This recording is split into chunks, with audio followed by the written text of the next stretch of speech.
தமிழ்நாட்டில் உள்ள 8 போக்குவரத்து கழகங்களில் 3274 காலி பணியிடங்கள்.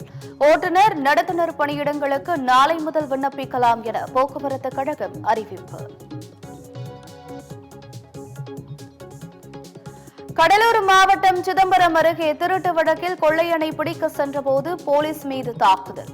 முன்னெச்சரிக்கை நடவடிக்கையாக காலில் துப்பாக்கிச்சூடு நடத்தி பிடித்த காவல்துறை.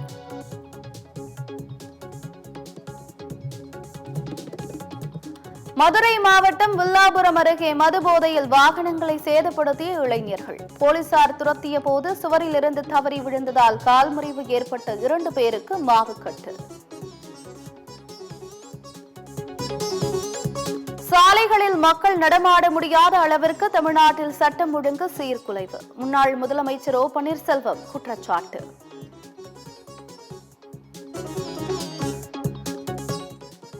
எல்லை தாண்டி மீன் பிடித்ததாக தமிழக மீனவர்கள் 11 பேர் கைது. 2 படகுகளையும் சிறைபிடித்து இலங்கை கடற்படை அட்டூழியம். இலங்கையிலிருந்து விடுவிக்கப்பட்ட 13 மீனவர்கள் தாயகம் வருகை. இலங்கை கடற்படை சுட்டதில் காலில் காயமடைந்த காரைக்கால் மீனவருக்கு சென்னையில் சிகிச்சை.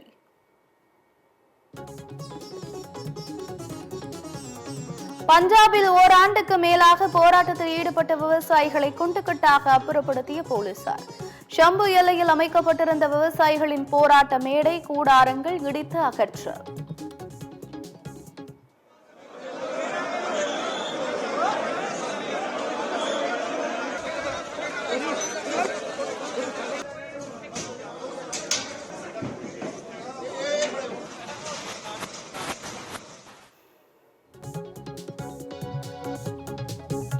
ஷம்பு பகுதியில் அமைக்கப்பட்ட சிமெண்ட் பேரிகார்டுகள் புல்டோசர் மூலம் உடைத்து அகற்றிய ஹரியானா காவல்துறை. விவசாயிகளின் போராட்டத்தை நசுக்க ஆயிரக்கணக்கான போலீசார் குவிப்பு.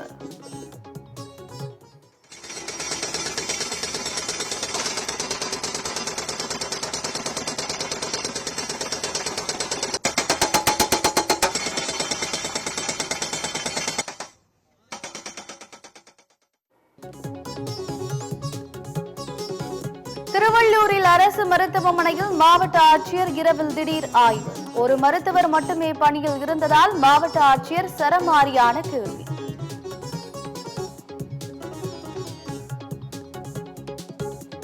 திருவள்ளூர் மாவட்டத்தில் தெருநாய்கள் கடித்து 2 வயது குழந்தை படுகாயம். சிகிச்சைக்கு 4 லட்சம் தேவைப்படுவதால் அரசின் உதவியை எதிர்நோக்கி காத்திருக்கும் குடும்பம்.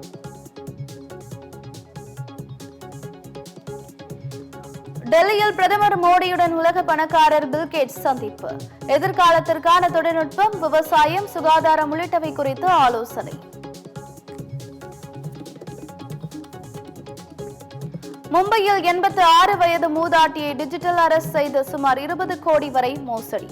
சிபிஐயில் இருந்து அழைப்பதாக கூறி பணம் பறிப்பு.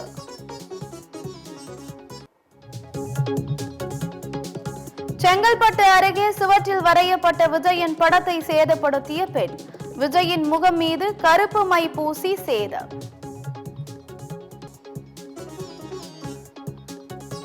நிதி நெருக்கடியில் சிக்கியுள்ள தெலுங்கானாவிற்கு உலக அழகி போட்டி தேவையா?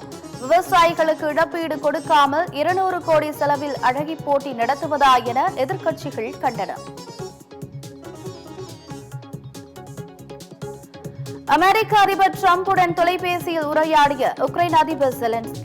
அமெரிக்கா முன்மொழிந்த நிபந்தனையற்ற போர் நிறுத்த ஒப்பந்தத்தை ஏற்றார்.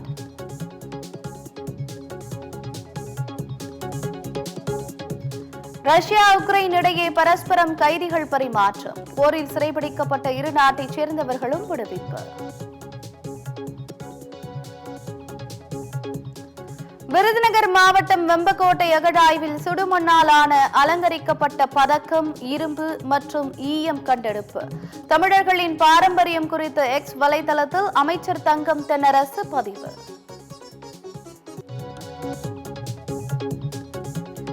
நாளை மறுநாள் தொடங்கும் IPL தொடக்க விழாவை கொல்கத்தா உள்பட 13 இடங்களில் நடத்த திட்டம். ஸ்ரேயா கோஷல் உள்ளிட்டோரின் இசை நடத்த நிகழ்ச்சிக்கு BCCI பிரம்மாண்ட ஏற்பாடு.